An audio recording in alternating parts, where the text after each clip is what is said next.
Kesediaan Sang Buddha membabarkan dharma yang telah belum ketemukan, menyanggupi atas Brahma Sanggapati, belum mengatakan terbukalah pintu kehidupan abadi bagi mereka yang mau mendengar dan mempunyai keyakinan. Terimalah salam di dalam dharma. Namo Sang Hyang Adi Budaya, Namo Buddhaya. Pinjem mic-nya, pinjem mic ya.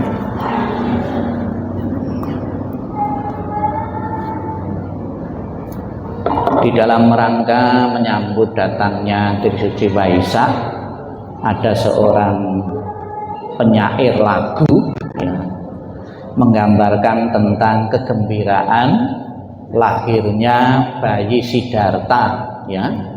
Syairnya lagu, dia mengambil syair lagu, membuat syair lagu, syairnya demikian: semua bersuka, semua gembira menyambut lahirnya putra mulia, semua memuja, semua bahagia menyambut lahirnya Sang Gotama. Pujilah puji namanya, sambutlah kelahirannya, dhamma muliakan dibabarkannya. Pujilah puji namanya, agungkan kebesarannya, mari kita ikut jalannya. Marilah dalam rangka Trisuci Waisak, 3 peristiwa penting menyambut datangnya lahirnya Pangeran Siddhartha, kemudian mencapai penerangan dan wafatnya. Kita akan bersama-sama sebelum mendengarkan hikmah dari Trisuci Waisak, kita nyanyi bersama dengan bersukacita bergembira karena telah tiba datangnya Trisuci Waisak di tahun ini. Trisuci Waisak tahun ini lebih menggembirakan daripada tahun-tahun yang lalu karena libur 2 hari ya. Jadi agama-agama yang lain pun juga demikian, ada cuti bersama. Ini sebetulnya tujuan semula cuti bersama itu untuk menggalakkan pariwisata. Jadi biar roda ekonomi jalan, ya pariwisata pada itu penuh pengunjungnya, didomplengkan dengan perayaan agama. Pada mulanya seperti itu tujuannya, kan senang toh? Ya karena libur 2 hari, jadi besok tidak perlu tidak perlu sekolah, ya tidak perlu bangun pagi-pagi, ya itu. Kita nyanyi bersama dulu. Boleh sambil tepuk tangan mengikuti irama, ya, mengikuti irama. Jangan tepuk tangan semaunya ya, mengikuti irama.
Berdiri semua sambil tepuk tangan.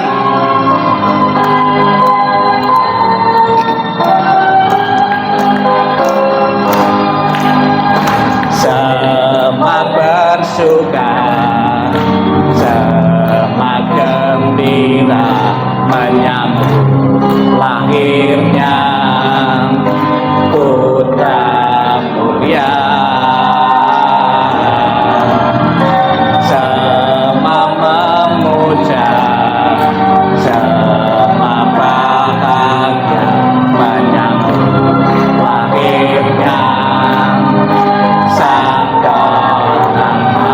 pujilah namanya. Pujilah, puji namanya, sambutlah kelahirannya, damai muliakan dibabarnya. Pujilah, puji namanya, agungkan kebesarannya, mari kita ikut jalannya. Pujilah, puji namanya, sambutlah kelahirannya, damai muliakan dibabarnya. Pujilah, puji namanya, agungkan kebesarannya, mari kita ikut jalannya. Mari kita ikut jalannya. Silakan duduk kembali.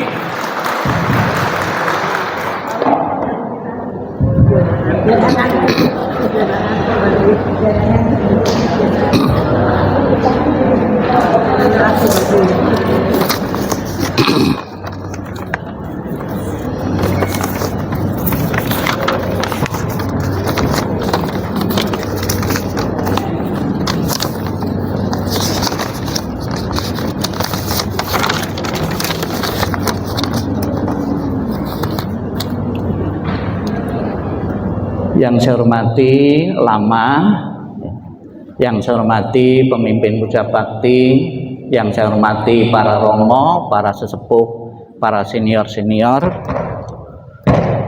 dan segenap umat Buddha, para upasaka dan upasika, terimalah salam di dalam Dharma. Namo Sang Hyang Adi Budaya, Namo Buddhaya. Pertama-tama si Waisak, ya, karena pada kesempatan ini juga sekaligus sebetulnya tahun baru juga, tahun baru Buddhis, ya, dari Trisuci Waisak yang urutan saat ini sudah 2568 tahun, ya.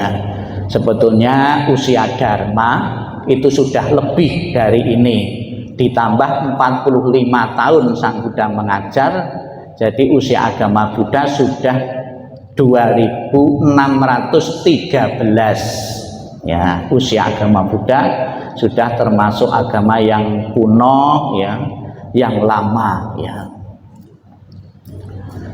Trisuci Waisak semula, ya, semula itu bukan acara yang dilakukan secara bersama-sama, ya.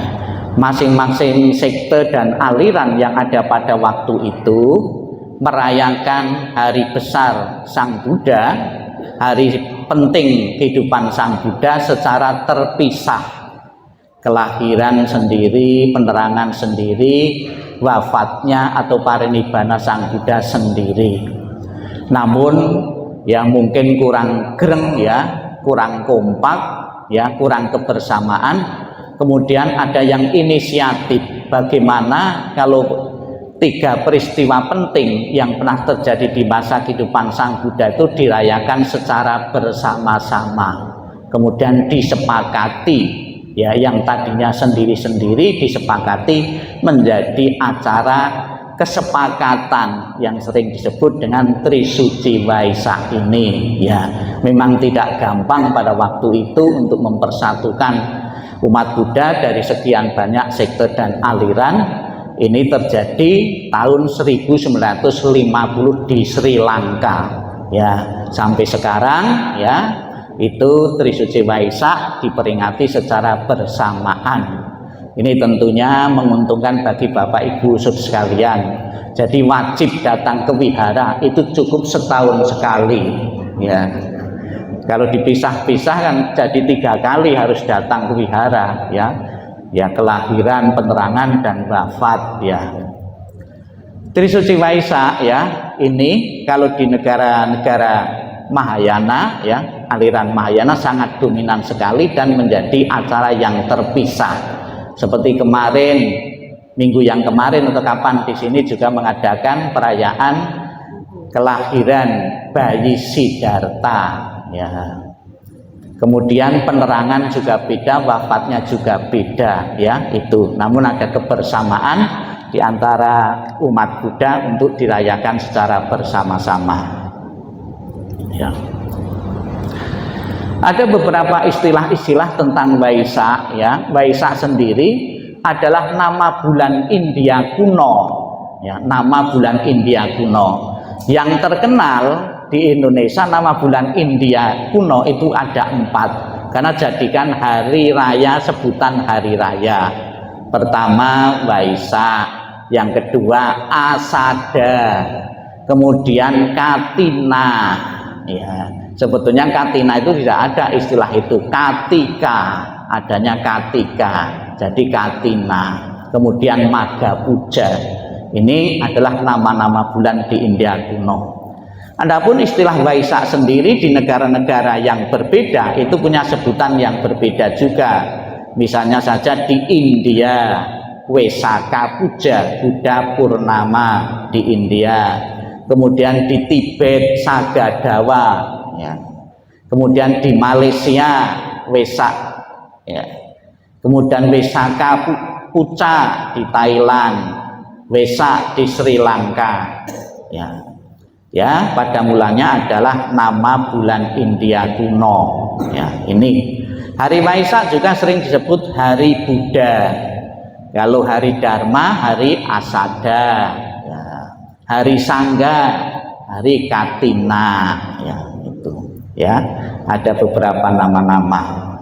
Yang pertama Trisuci Waisak ya, itu memperingati lahirnya Pangeran Siddhartha di Taman Lumbini tahun 623 sebelum Masehi. Ini bukan satu-satunya tahun, satu-satunya, ada tahun yang berbeda. Tahun ini berdasarkan historis atau sejarah. Namun ada juga tahun penelitian ya, di Nepal. Sekarang di Nepal tempat kelahiran ini ya, itu ada tahun yang berbeda.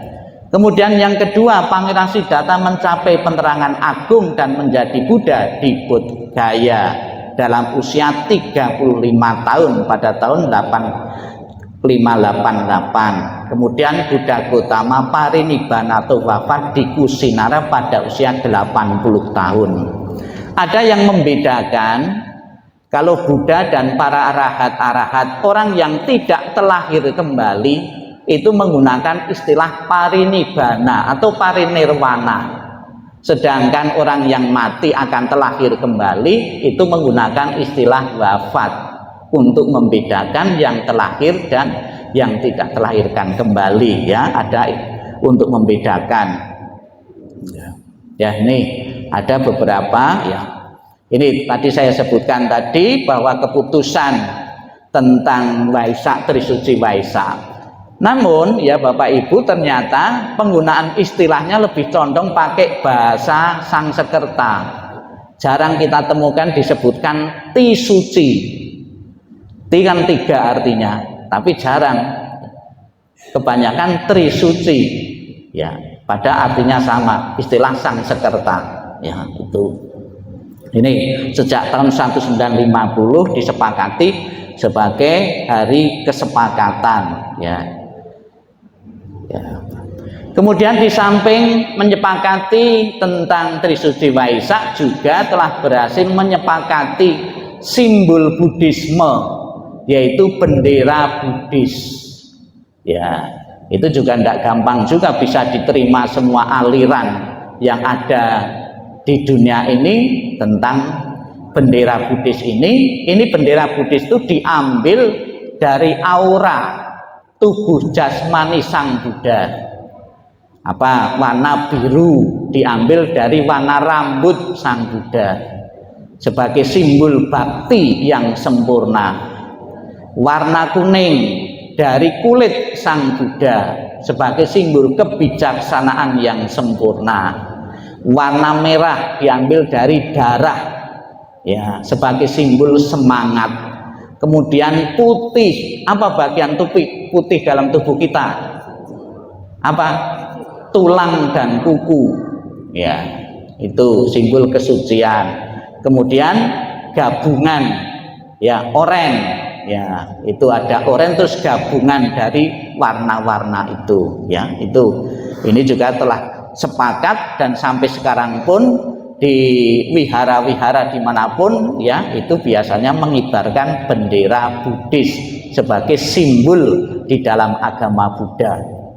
Ada juga yang memaknai bendera Buddhis itu horizontal sebagai simbol bahwa seseorang itu mempunyai benih kebudayaan, tidak memandang ras, agama, dan suku dan bangsa. Ras apapun juga mempunyai benih-benih kebudayaan, ya. Ini simbol, ya. Tadi saya katakan lahirnya Sang Buddha di Taman Lumbini, ini kurang lebih petanya, ya, diteliti. Ternyata ada tahun yang berbeda, historis dan penelitian arkeologi, ya, di tahun yang berbeda. Ini lahirnya bayi Siddhartha di kalangan Buddhis Mahayana ini jadikan perayaan yang sangat meriah sekali, ya.